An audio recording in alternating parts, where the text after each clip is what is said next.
asalaamaaleykum suñ mbokk téléspectateurs yi ñuy topp ci biir Model TV tey ñoo ngi si seen deuxième numéro bi nga xamante ni moom mooy la émission La Voix du Campus ñoo ngi am mbégte ak contentement di dalal ki nga xamante ni docteur la doon enseignant chercheur au niveau de la faculté des sciences département bi nga xamante ni moom mooy mathématique ak informatique tudd ki nga xamante ni moom mooy madame Coumba Diallo ñoo ngi lay dalal ci biir Model TV si émission La Voix du Campus. merci Ali maa ngi lay jaajëfal ci invitation bi di ko rafetlu di kontaan sama ñëw fii ci Model TV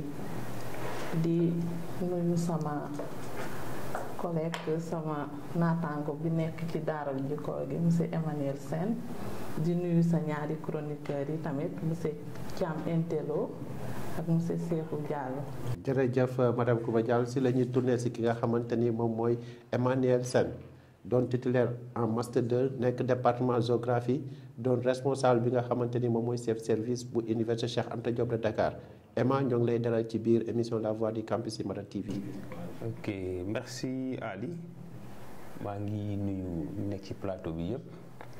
di nuyu docteur madame Diallo di nuyu aussi Thiam Entelo di nuyu Cheikhou Diallo di remercier aussi ci initiative bi émission bi comme ni ngeen ko waxee La Voix du Campus lu rafet la daal. jërëjëf ci la ñuy tourné si li nga xamante ni moom mooy si ñaari chroniqueurs yi Entelo ñoo ngi lay dalalaat ci deuxième numéro bi nga xamante ni moom mooy La Voix du Campus ci biir Model TV. merci Ali di la jaajëfal ci deuxième numéro bi di nuyu di profité ci occasion bi di nuyu ñi nga xamante ni moom lañ dalal tey muy docteur Coumba Diallo di rafetlu teewaayam fii ci émission bi di nuyu aussi chef de service environnement bi nga xamante moo nekk fële université monsieur Emmanuel di nuyu aussi sama naataango le patron Cheikhou Diallo. jërëjëf ci lañ lay dalee yow mi nga xamante ni yow yaay Cheikhou Diallo doon suñu chroniqueur tamit ci biir émission La Voix du Campus. merci beaucoup Ali Thiam ñu ngi kontaan bu baax a baax vraiment aujourd'hui on a des invités de marque te dañ koy rafetlu di yaakaar rek ne tey moom débat bi vraiment ça sera un débat très intéressant et fructueux. thème bi ñuy waxtaanee moom mooy les innovations du campus social et pédagogique ont-elles un impact positif sur la vie de l'étudiant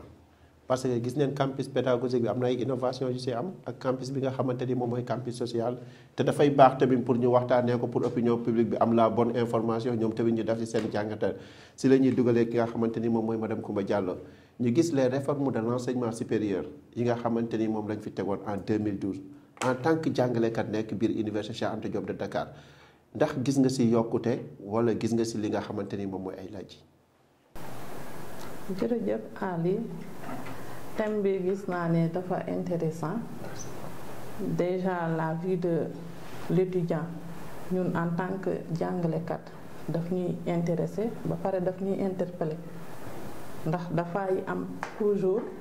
impact ci seen résultat moo tax thème bi ma gis ne dafa intéressant mais bu ñuy wax la vie de l'étudiant donc dañuy xool ces conditions de vie au niveau du campus social et ces conditions d'apprentissage au niveau du campus pédagogique man noonu laa ko ñaari pàcc yooyu laa ko mën a séparer léegi bu ñu ñëwee ci campus social bi gis nañ quand même y a eu des rénovations ñun ñëpp rafetlu nañ ko et j'en profite pour remercier le directeur des COUD monsieur Maguette Sène ci innovation bi ba léeg-léeg ñun sax en tant que enseignant dañuy kaf sax naan danoo bëgg a delluwaat nekk ay étudiants pour juste dire que rafetlu nañ cadre de vie bi ñuy gis foofu c'est important. alors cependant man nag ba may loger foofu conditions ya fa nekkoon ak léegi tey bi nga ma kiyee jot naa am ay informations pour xool est-ce que la situation a réellement changé parce que y a le visuel bi ñuy gis ak y a la réalité aussi dans en fait la vie en réalité à l'intérieur des chambres ak yooyu man surtout bu ma ginnaaw bu ma rafetloo le cadre de vie je me suis aussi intéressée à la vie réelle de l'étudiant au niveau du campus, dans les chambres, quelles sont les conditions. Parce que comme je l'ai dit tantôt, c'est ces conditions de vie-là qui reflètent souvent le résultat de l'étudiant. Et que, en gros, peut-être mun naa bañ a dugg trop ci sujet bi, mais à peu près amul changement yu bari ndax dafa am lu ñuy wax en mathématiques li ñu naan offre et demande. te bu ñu analyser en termes d'offre et demande booy xool demande bi moo ëpp offre bi. demande bi en matière de demande maanaam ñi bëgg a loger ñu bëgg a dëkk ñoo ëpp li ñuy offrir ci lii pour ñu mën a dëkk. mais enseignante biir ICAT faculté des sciences résultat étudiants yi noo ko jàngatee ndax am na ay yokkute wala amul ay avancement en tant que professeur aussi nga nekk ci biir milieu bi. effectivement man au fait université fa laa jànge sama cursus yi foofu laa ko defee donc yokkute bi c'est relatif mën nañ wax ne sax résultat yi dafa faible booy xool en termes de pourcentage li koy waral nag dafa bari. Il y a eu des innovations au niveau du campus pédagogique. Waaw bu may xool par exemple man faculté bi ma nekk à l'époque on avait des amphis comme ay Ousmane Socé etc. mais jot nañu tabax ñaari chapiteaux yi nga xamante ni en termes de cours magistral am nañu soulagement parce que étudiants yi ni ñu doon bëree xat-xatlu noonu ci biir amphi chapiteaux yi réglé nañ problème boobu en partie. donc loolu lu ñuy rafetlu la tamit dinaa nan yokk parce que chaque année nombre bi day yokk waaw léegi boo jëlee tamit nu mu tuddati sax côté classe salle de TD ak TP foofu nag dafa manqué. y a problème parce que booy xool du lundi au samedi nit ñi dañuy def TD bu TD yi commencé de 8h à 20h. am na ñuy dem sax ba 21h. mais faiblesse bi nga xamante ni moom mooy faiblesse résultat yi lan moo ko waral selon vous. faiblesse yi man jàngat bi ma ci am benn système LMD bi am na ci impact ndax système LMD bi ni ma ko mën a analyser mooy étudiant bi day ñëw am bac par exemple mois de juillet daal di toog. ba ñu ngi ci lan mars mu soog a jàng kooku day désapprendre am na cours boo xamante ni man dama koy def première année souvent bu may def cours am na question yu terre à terre yi ma leen di laaj daal di leen ci tegal ba ngeen di def bac lii bu ku leen ko laaj ngeen wuyu ko ngeen répondre ko mais da ngeen di toog lu yàgg du ngeen jàng je pense que il faut remédier à ça parce que cette attente là day tax étudiant bi day perdre le fil te loolu baaxul loolu déjà un la beneen bi wax naa léegi système LMD bi c'est-à-dire examen yi temps bi année scolaire dafa perturbé wu te ñun chaque fois en tant que enseignant ak responsable yi dañuy jéem a sauver l'année temps bi day gàtt pour xale pour étudiant bi. mais lan lu tax grève yi moo tax pourquoi le calendrier scolaire n'est pas respecté. waaw le calendrier scolaire on peut par exemple considérer les perturbations qui sont liées à la Covid parce que avant la Covid on était presque à jour de rattraper aussi les perturbations qui étaient liées aux élections souvent les années yi nga xamante ni ay années électorales lañ koy wax. xam nga day am ay perturbations souvent syndicalisme di ñuy profito xam naa pour casse pour am peut-être yenn revendications yi nga xamante ni c'était sur la table noonu laa ko gisee du ma syndicaliste nag xam nga donc yooyu dafa bokk ci yi nga xamante ni nii souvent day perturber système bi des fois étudiants yi ñooy grève des fois enseignants yi des fois bon yooyu yëpp mooy cumulé wu. Il fut un moment quand même, on était presque à jour. Mais avec la Covid, ça a beaucoup retardé quand même le fonctionnement des enseignements apprentissages. Loolu dafa impacté ci perturbation. ñëwaat si yow Cheikh Tidiane Intelo nga dégg ne enseignement supérieur bu Sénégal jafe-jafe yi bëri na si perturbation moo ngi am grève moo ngi am système LMD yow noo ko jàngatee. merci Ali bon man je pense que tey thème bi dafa am solo parce que boo xoolee en réalité sànq docteur mi ngi koy wax expliquer parce que y a d'abord le cadre bi nga xamante ni tey étudiants yi moom lay évoluer cadre social bi ak cadre pédagogique bi tey boo xoolee de 2012 à 2022 bu ma ko mënee waxee noonu peut-être ñu mën a wàcc tuuti def 2021 état bi mu ngi jéem def kéem kàttanam pour changer le visage de l'université tout comme au niveau du campus pédagogique état bi aussi mi ngi tabax ay bâtiments di def kéem kàttanam mais en réalité aussi boo xoolee nombre bu nga bachelier bi en 2012 ak léegi si dafa multiplier wu dafa yokk parce que ñun suñu temps je pense que pratiquement tey boo xoolee nombre bi daf ko doublé bi nga xamante ni ñun moom la ñu am bac ak léegi si daf ko doublé donc quel que soit effort yi nga xam ne état bi mu ngi koy def je pense que solution du gaaw a mën a am. du gaaw mën a am mais nag tey boo xoolee tey cadre de vie bi comme ni ko docteur waxee boo duggee boo rombee buntu université tu as envie même de loger à l'intérieur de l'université parce que tellement c'est attrayant. Comme les gens ont tendance à le dire, le cadre de vie c'est la vitrine d'un pays. Et donc tey boo xoolee université mën nañoo wax ne même étudiants yi nga xamante dañ daan grève di def lépp bu ñuy sànni xeer sax doo xoolee dañuy xam dañuy fu ñuy positionné wu fi ñu def fleurs yi ak jardin yi duñ fa nekk parce que xam nañ en réalité njariñ bi nga xamante ni loolu moom la leen di apporter dañuy dem di fa photo di fa développer mais est-ce que réellement tey ce qui est vu. mais les résultats pédagogiques noo ko jàngatee. non résultats pédagogiques yi xam nga man du ma jàngalekat du ma jàngalekat biir université mais li nga xamante ni laa mën a sukkandiku. mooy li docteur wax mais ci société bi si lu docteur wax mën neen si sukkandiku pour wax si sax. xam nga li ma mën a def comme jàngat mooy damay base si docteur li nga xamante ni moom la expliqué tey boo xoolee en fii chapiteau moi je pense que chapiteau du solution. chapiteau c'est une solution conjoncturelle pour dire vrai parce que il faut qu'on se dise la vérité mënuñoo toog état bi wax ne il a donné des milliards et des milliards dans l'enseignement supérieur alors que dans ce 21e siècle ñu toog taxaw di wax ne état bi def na réalisation ay chapiteaux non moi je dis non. et donc aussi enseignants yi nga xamante ni tey ñoo nekk biir université moom du ma bàyyi ma wax lu amul enseignement nombre de yi nga xamante ñooy jàngale doyul. le personnel doyul xam nga état bi xam na ne recrutement bi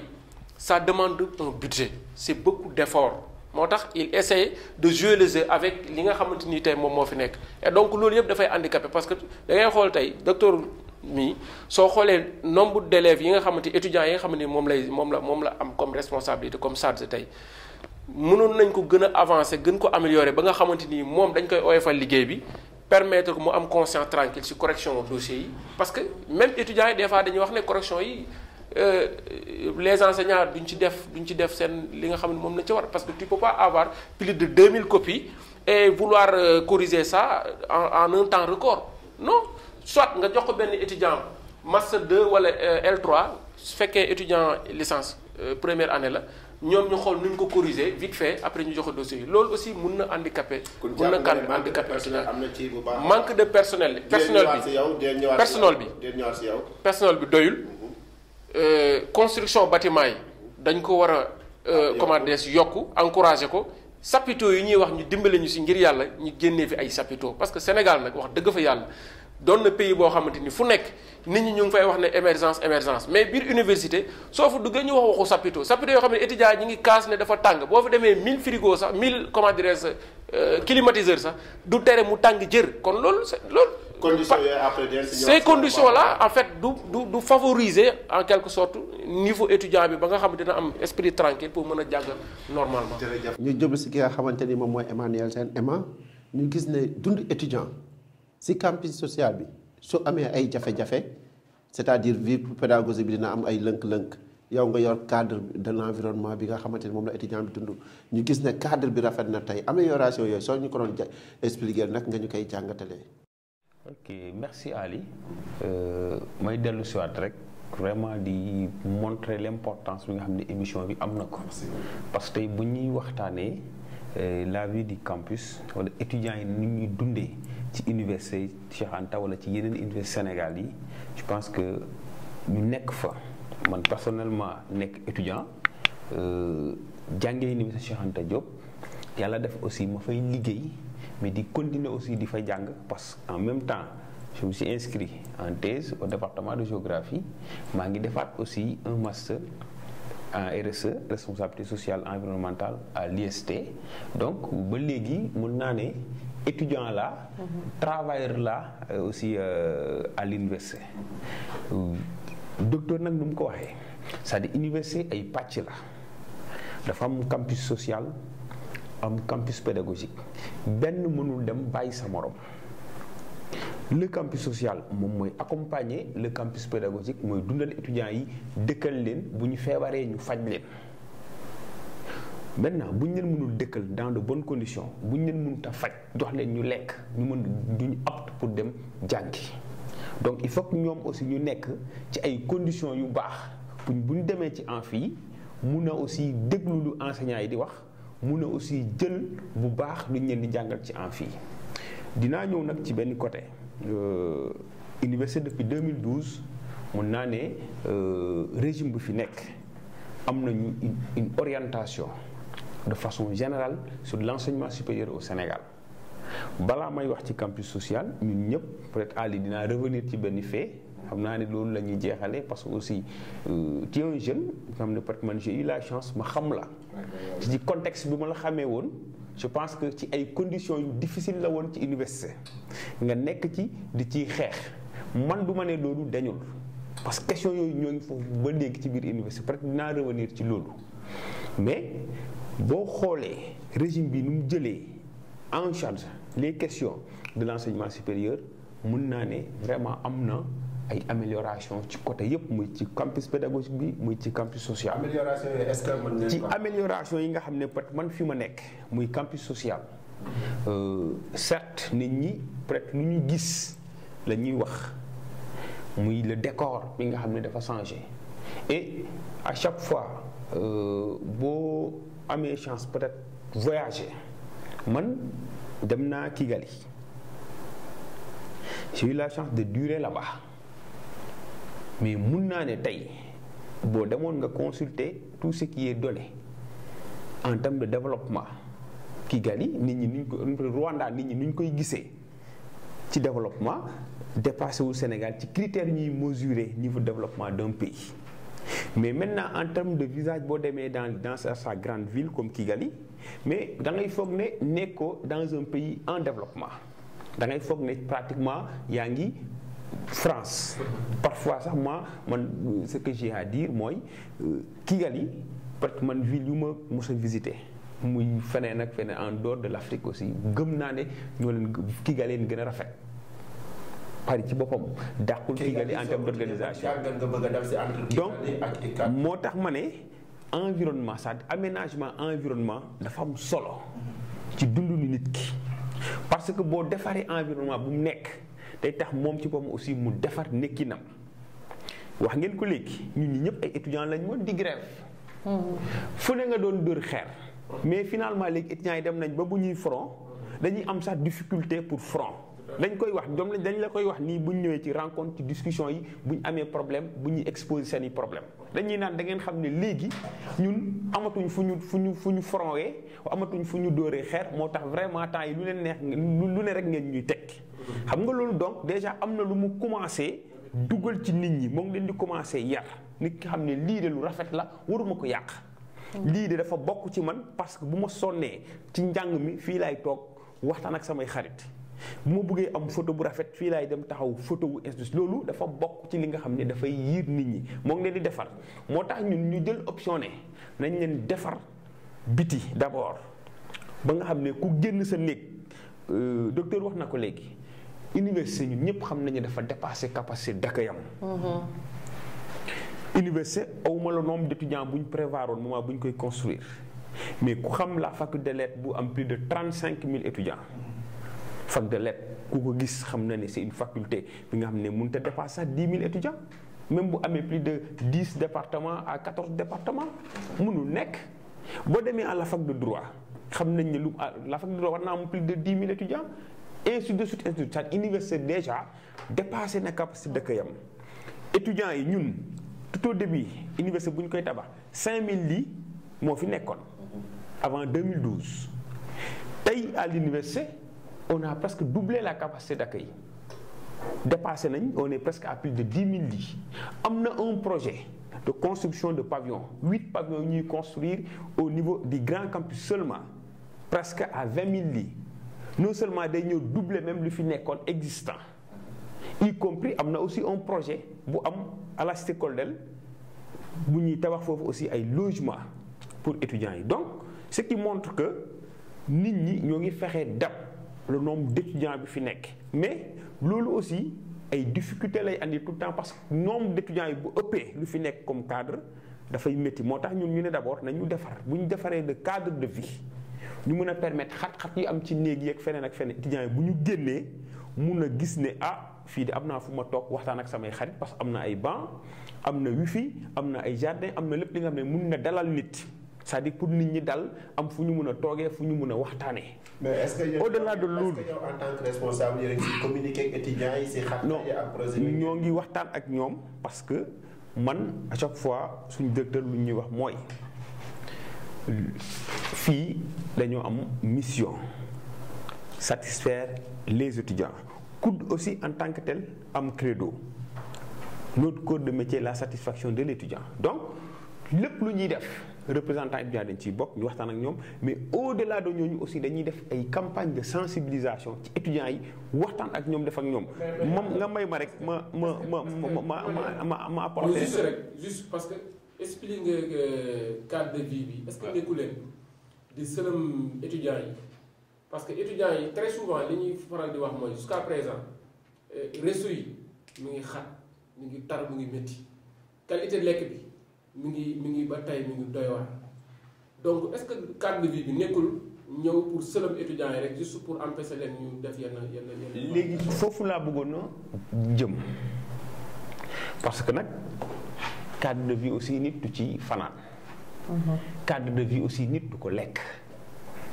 xam nga loo ci mën toog waxtaan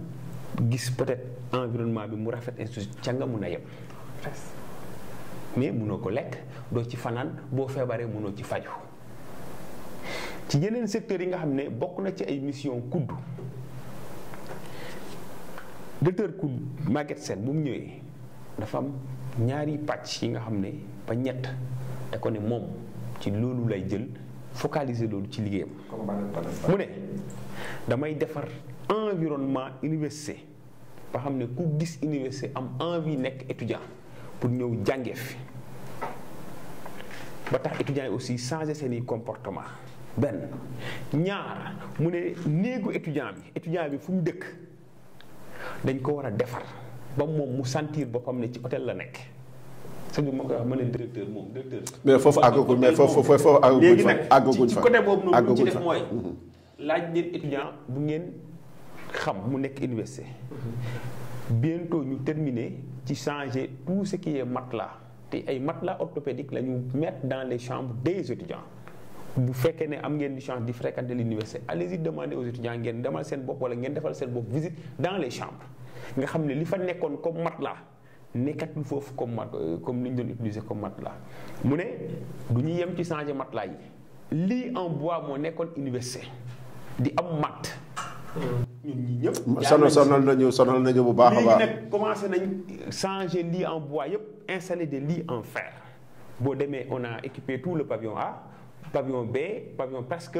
il nous reste que 2 pavillons pour ñu terminer tout ce qui est équipement benn lit comment dire en bois du amati biir université boo fa jógee au-delà de lit bi ñu ne étudiant bi dafa soxla un petit mobilier de bureau parce que nag bu jógee ci campus pédagogique pour jàng ba wàcc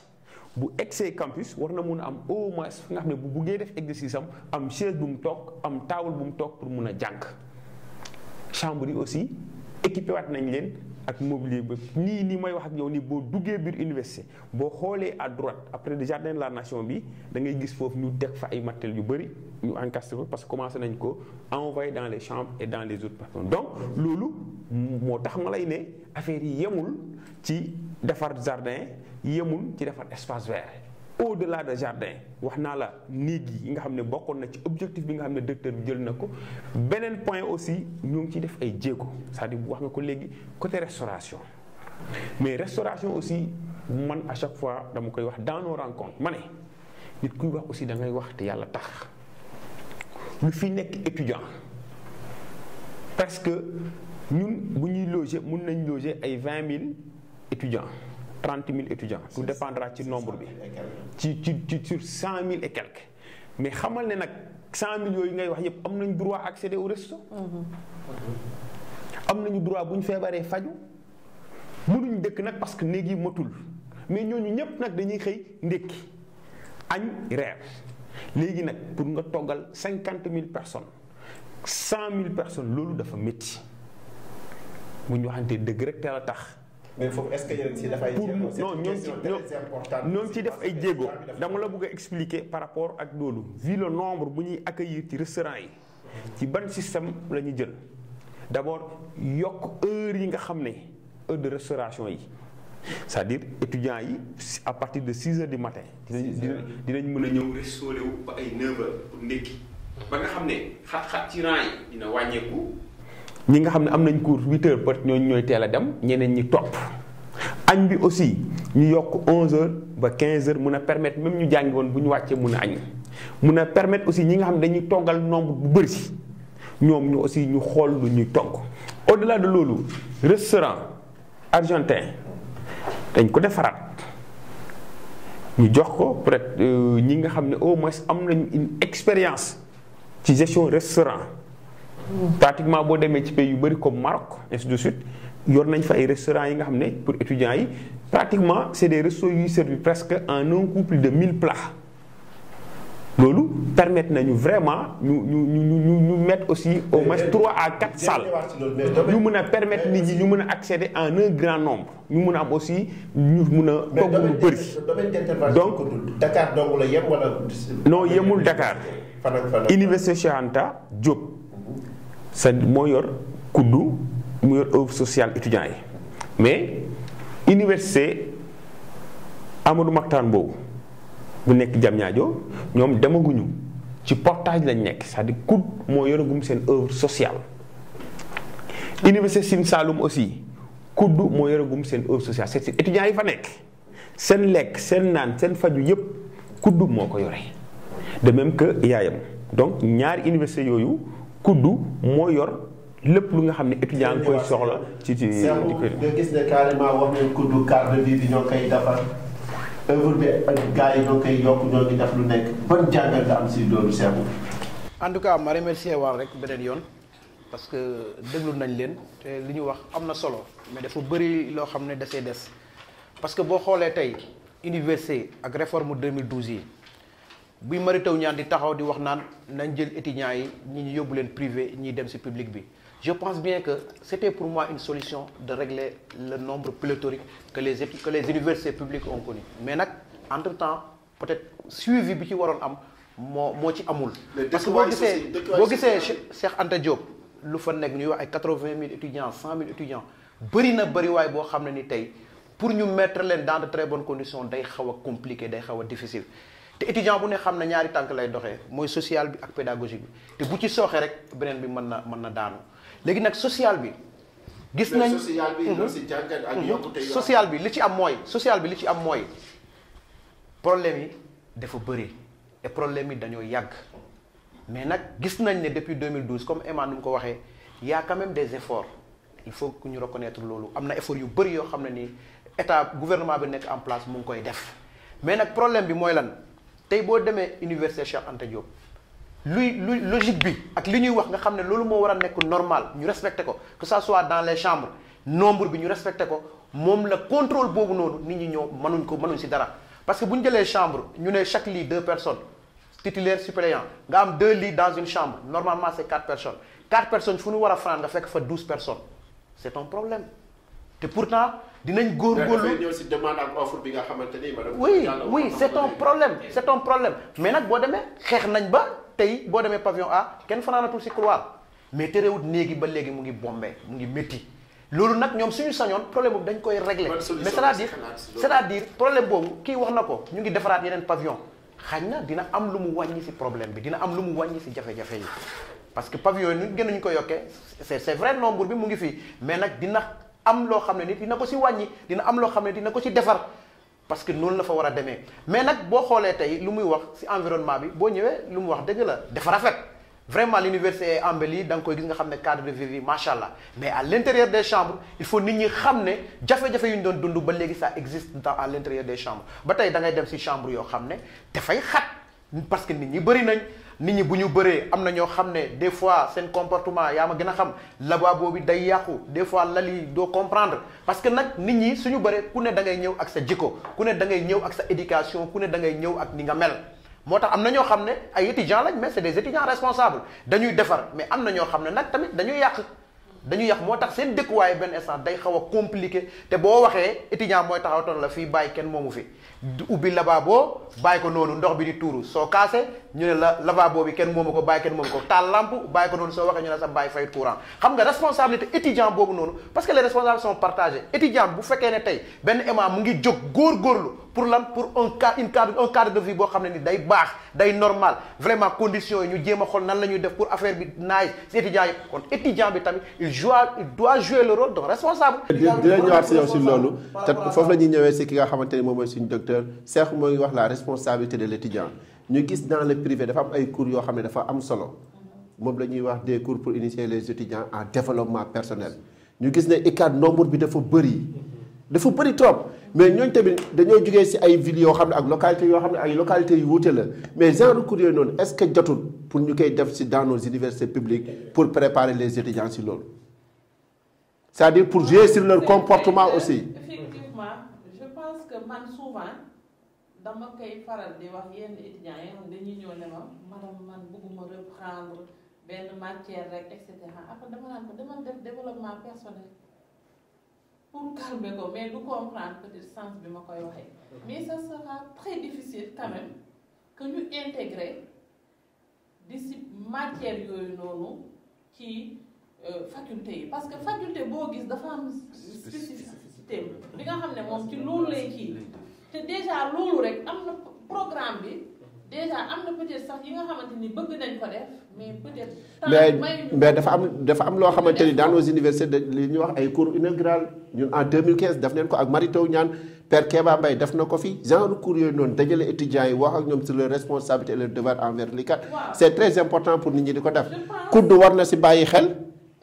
aussi yéen tamit ñi nga xam ne yéen a yor cadre pédagogique war ngeen si bàyyi xel. voilà l'amphi de rentrée war ngeen si bàyyi xel. peut-être ce serait bien que ñu innover ko si faculté yi mais faculté yi tam ce qu'il faut comprendre que c'est que les enseignants l'administration tout le monde est submergé. Vous avez parlé de nombre donc nombre boobu noonu instant bi day peser boo xoolee enseignant liy peser si sa corps en tant que travail c'est déjà trop mesurer wuñ nag peut-être de travail enseignant bi au-delà de tes heures dues li ngay def loo xamante ni boo ko deful du dox dafa bëri je pense que l'État doit recruter. donc problème de heure am na. bien sûr l'État doit recruter ci côté li ñu doon def nag di yóbbu étudiants yi ci privé bi c'était une bonne chose bu fekkoon ne amul na suivi pour au moins jéem a désengorger mais les enseignants aussi se sont dit que ne selon information bi ma am xaw ma c'est avéré ou pas que étudiants yooyu ñuy yóbbu di ñuy fay foofu noonu mieux vaut ñu recruter tamit renforcer université donc je pense que c'est ça qui a freiné en fait ce processus d'aller vers les privés et cetera. Pourquoi ne pas renforcer nos universités bi nga xamante ne nii dina yokk capacité bi dans tous les centres recruter et cetera pour. merci beaucoup problème mu taal recruter quelle est la responsabilité de l'État dans tout ça Cheikh Binam Entelo. bon li ma la wax sànq rek xam nga recrutement moom moo xam muy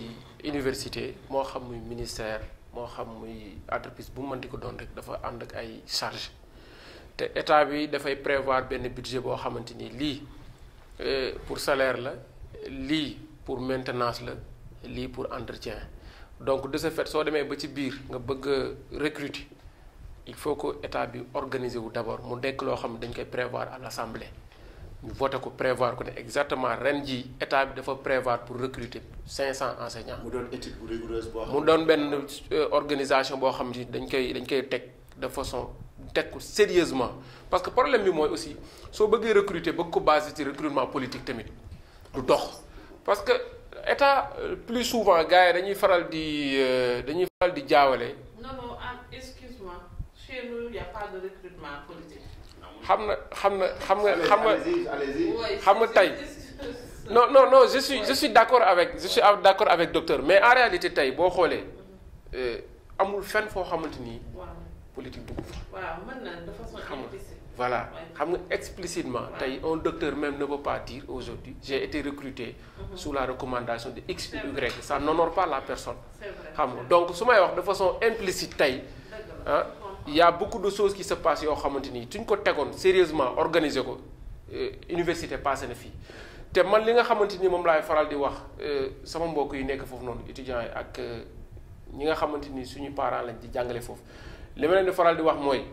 université dafa doon daara joo xam ni tey enseignement bi muy def nekkatul en réalité en phase avec la réalité lu ci bari parce que tey les mathématiques au-delà des x et des y au-delà des fonctions au-delà de tout ça je pense que réalité bi mooy comment adapter les mathématiques en fonction de ce que nous sommes en train de vivre au Sénégal comment adapter ce qui se fait à la faculté de droit ou bien comment adapter ce qui se fait à la faculté de lettres modernes tey géographie Emma tey très sérieusement tey il maîtrise plus Europe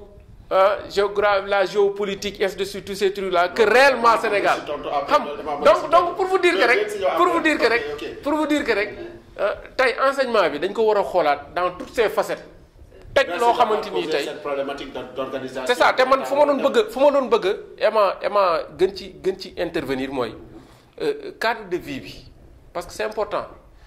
cadre de vie bi dafa doon loo xamante ni tey mën nañoo wax ne tourisme sax loolu day gën a attirer touristes yi donc université dafa war a inspirer tey li nga xamante ni mooy les autres universités de la sous-région étudiants yi def un rapport def benn public reportage boo xam ne ils vont expliquer l'impact du cadre de vie qui a été initié effet yi nga xamante ni tey université bi cadre de vie bi mu ngi koy apporter étudiants yi.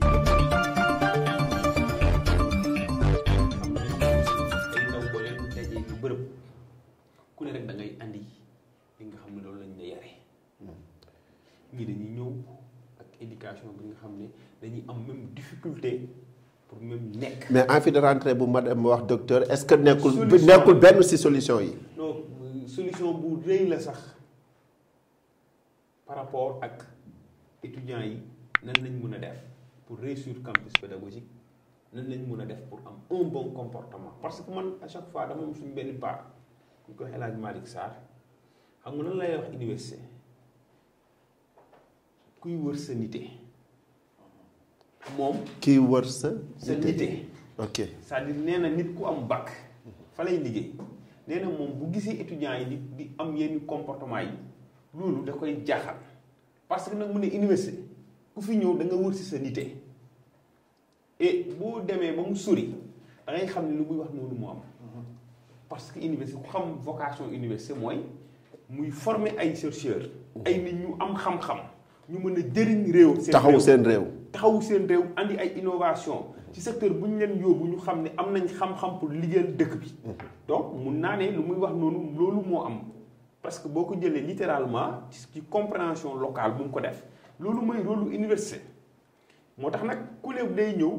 andi jikkoom ku ne day ñëw andi peut-être melokaan. mais ñun parce que université aussi ñu fay liggéey am na ay sociologue ñu fa nekk. oui am na fa ay psychologue ñu fa nekk. ok am na aussi ay médecins am na corporation yu bëri ñoo ngi foofu ba chaque début d'année dañuy def ay rencontres docteur aussi dafa ñëw mu ne ñu il faut que ñu waxtaan ak nit ñi ci lépp lu ñuy def rek nañuy waxtaan ak ñoom. nañuy dem vers les étudiants. que ñuy def ay campagne de sensibilisation ñuy woote parfois ay rencontre ak ñoom échanger ak ñoom di leen di expliquer nan la ñu war a comporter lan ak lan la ñuy xaar ci ñoom au-delà même parce que daaw di jéeg ak beneen directeur Ablaye Sow dem nañ fi ba initier les grandes conférences te loolu peut-être mun nañ ne rôle campus pédagogique la mais kuddu jëloon na initiative même organiser ay grandes conférences di wax ci Cheikh Anta di jël presque suñu miir yëpp def ci Cheikh Anta pour nit ñi gën a xam ne fii bërëb la bu nit ñëw pour wut xam-xam bërëb la pour nit ñëw pour bul foog ne rafetaay bi ñu def noonu yëpp c'est dans le but pour décorer wala rafetal dañ ko def pour yee nit ñi. pour joxe benn message boo xam ne étudiants yi mën leen ko dégg. am nañ monument bu am livre booy dugg université luñ ci bind. yee étudiants yi pour ñu jàng armée de science. oui jusqu'au temps préparé wu seen bopp. c'est Anta Diop moom moo ko waxoon bu ñuy génn xam-xam lañ fi war a génnee. c'est-à-dire yooyu du chaque fois dama wax étudiants yi chaque jour man leen bu leen xool rafetaay bi mais xool leen njàngat bi nga xam ne moom lañ ciy wër. jërëjëf Emma dina ñëwaat si yow dama bëggoon rek. xaw a wax ci benn point. Vas-y. parce que man à chaque fois damay naan ñun université Cheikh Anta man à chaque fois damay naan man moom sama université la parce que nag ab bërëb boo fa jàngee ba nekk fa aussi di fay daan. dinañ la bàyyi nga wax ko pour tàggatoo. gëm naa ne buñ ko defoon. non c'est un nouveau débat parce que aussi parce que boo ñu soulever la question du gaspille quoi loo xam ne yàq la. ñaata lañ doon faire étudiant ñaata lañ doon faire étudiant. donc c'est-à-dire problème mu gàcce la problème mu yàq la te loolu yeneen thème la quoi mais même soo du docteur 400 000 lañ doon faire étudiant. non loolu participer nañ si lu bëri. xam nga yow xam nga. imaginez 400 000 francs par étudiant ñu am presque ay 10 000 et plus d'étudiants yu orientés dans le privé gëm naa ne bu ñu takkoon benn année presque ay 10 milliards bu ñu ko dugaloon université Bambey waxuma la ñu jël lii dugal 10 milliards bu ñu ko dugaloon université Bambey mun na tabax Sine Saloum mun na defar université Bambey mun na recruter enseignants yi nga doon wax léegi nii bu recruter enseignants waaw may ma mun na stratégie bi mun na dimbale nit ñi ba nga xam ne lu ñuy jooy université parce que aussi boo gisee université Dakar lu ñu fi jooy benn ay problème xam nga la li fa nekk comme enseignant li fa nekk comme PATS ñi nga xam ne dañ fay liggéey muy ci campus socialo muy ci campus pédagogique ñu yor scolaire ñoo ñëpp étudiants yi ñoo ñu ëpp foofu dañ ñoo dépassé mënuñ leen a jàngal normal mënuñ leen a jox ñu dëkk normal mënuñ leen a jox ñu lekk normal. ku yow jàpp nga ne lii gàcce la quoi xaalis bu ñu di yóbbu étudiants yi dans le privé. wax naa ko waxoon naa ko.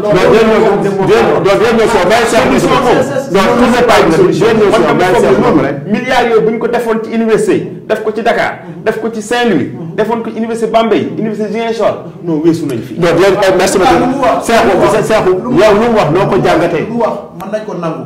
parce que dafa am manque de sérieux bu am ci loolu te lu mu wax étudiants yi fa nekkoon yëpp la fois passée wax naa ko fi ñi bëri dañoo échoué parce que qualité d'enseignement bi ñu ci doon xaar amuñ ko fa. amul nañu wax dëgg parce que mën nañ fi tudd ay écoles yu bëri ay instituts yu bëri finalement te dañoo fay sax ko newuñ seen jàng am nañu dañ leen fayal te jànguñu. mais loolu c'est la responsabilité. c'est la responsabilité c'est à qui la responsabilité. ministère bu leen fa yóbbu. amul woon suivi. c'est Mary Teuw Niane qui était le ministre de l'enseignement supérieur. responsabilité mais il fallait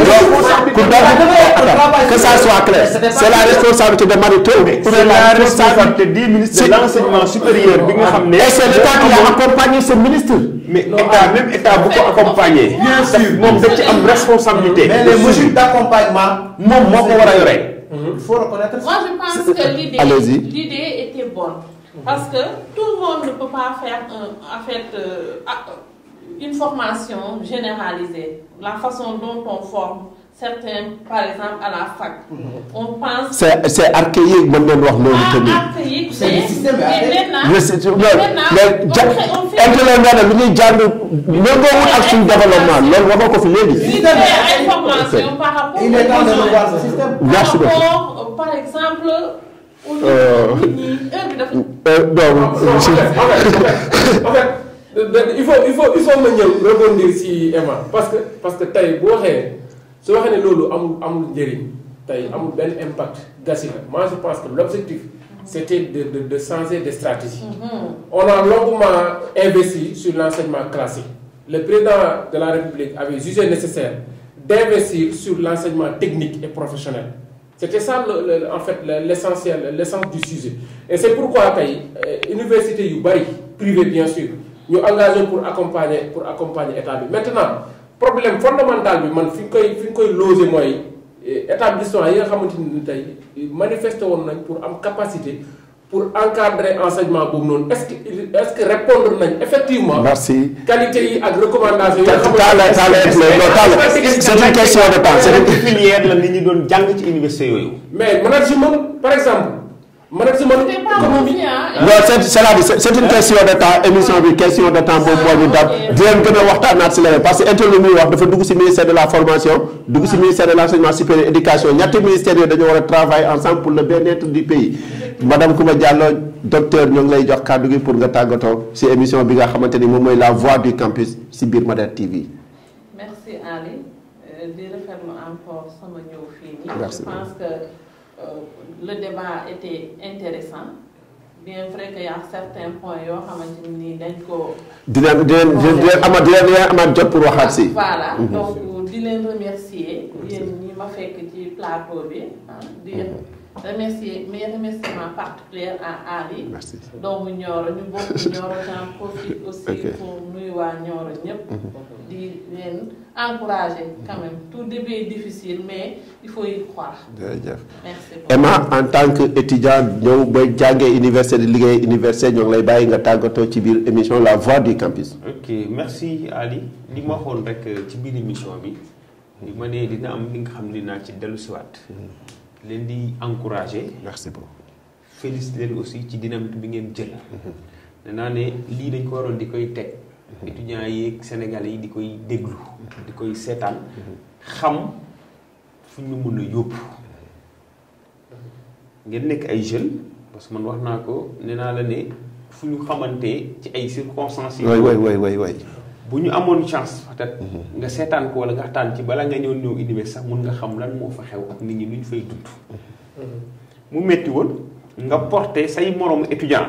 nouveau bachelier. ñu am bac xamuñ fu ñu jëm. le collectif national des nouveaux bacheliers xamuñ nan la ñuy def fan lañ jëm ngeen di xeex di jóg di wax ci rajo ci télé ci di def lépp mu jaral leen seen adduna sax laay wax parce que man moment bu falaa ne ko nekk responsable étudiant xam lan ak lan moo leen ci mënoon fekk mais loolu yëpp da ngeen ko tegoon à côté gëm ni ñun ñëpp ay ndaw lañ war nañu mën a xeex pour ñu jàng parce que droit la ñàng droit la état moo ko war a yoroon ay ndaw ma la ci encouragé di la ci félicité di remercier te gis naa ne aussi loolu fay na tey parce que moo tax nga continuer ba léegi di nekk ci ay émission di wax lan la ñuy def pour changer bërëb jàngukaay parce que nag lu métti la nga dundoon defoo ko kii rek da nga ko def expérience. bëggatoo aussi keneen dal ci vraiment maa ngi lay encouragé. c'est une fierté aussi vraiment man kooku gis naa sa engagement aussi vraiment c'est parce que tout le temps da nga ma doon fekk. di may wax problème étudiant Nioro. Cheikh yow aussi xamante nañu. on a eu la chance vraiment d'échanger sur beaucoup de points. Thiam peut-être. beaucoup de choses. merci. Cheikh Tidiane ñu ngi lay bàyyi nga tàggatoo ak ñi nga xamante ni ñoom ñooy suñu téléspectateurs yi. merci doon débat bu am solo tey. merci tey Ali vraiment tey dama kontaan bu baax parce que xam nga waxtaan bu ci xam-xam génnee rek njëriñ la di remercier Emma bi nga xamante ni tey il a fait ses preuves en tant qu'étudiant et aujourd'hui il est en train de servir et il continue à servir donc Emma mes félicitations. et ñu ngi lay ñaanal aussi mission bi nga xamante ni tey yàlla teg na ko sa mbagg yàlla matal ko nous sommes très contents de vous quant à ki nga xamante ni nag mooy suñ jigéen docteur je pense que comme lu Emma wax rek dañoo war a def la promotion des femmes quoi parce que surtout mois de mars bi ñu nekk suñ amee mbégte recevoir en tant que jigéen boo xamante ni xale màcc na di jàngale science mu doon mbir mu jafe surtout ku xam mathématique mu doon loo xamante ni góor ñi sax ñemewuñ ko tey nga am vraiment disponibilité ñëw ci plateau bi dañ lay féliciter bu baax a baax di la manifester suñ disponibilité pour accompagner ci service yi nga xamante ni yaa ngi koy def di am mbégte di kontaan ak sama. le parolier le chroniqueur Cheikhou Diallo. sama kon kàddu ngay tàggatoo. merci beaucoup Ali Thiam yaakaar naa ne émission bi li ñu si doon xaar yëpp jot nañ ko see gis parce que vraiment débat bi neex na te des idées pertinentes vraiment sont là et xam nañ ne vraiment li ñu doon xaar yëpp am nañ ko. di wax Emma moom c'est depuis liste orange avec ñoom Moussa Ba ñoom kii duñ koy waxatee sax Lumumba. toujours été un guerrier il défendait toujours les étudiants te si dynamique boobu la mos a nekk ku ko xam rek xam ne vraiment c'est un exemple à suivre. en tout cas docteur ñu ngi lay remercier bu baax a baax parce que disponibilité bi xam nañ temps bi nu mu chéré léegi soo bàyyi sa lépp nga ñëw vraiment uy suñu si émission La Voix du Campus du ñu def suñu rafetlu ko en tout cas kontaan nañ si yéen di ñaan rek ne ku ci nekk rek yàlla taxawu la ngir ñu dooleel may ñu fan. merci beaucoup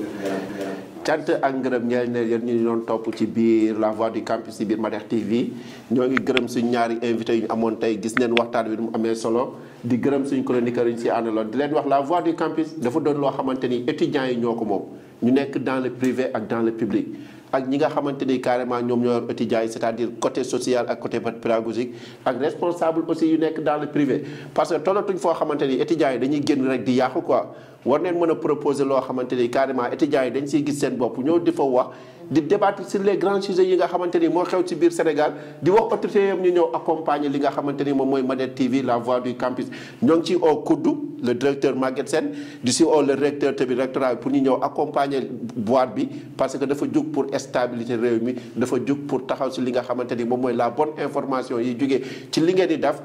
peuple bi jot ko étudiants yi jot ko di wax ne ñëpp ñooy ñëw abonné di commenter di partager lu ñuy def parce que loolu daf ñuy encourager bu baax a baax di leen jox dig daje si ak numéro yu neex ak thèmes yoo xamante ni ça concerne la société sénégalaise di si woo ñoo xam ne tamit am neen ci xam-xam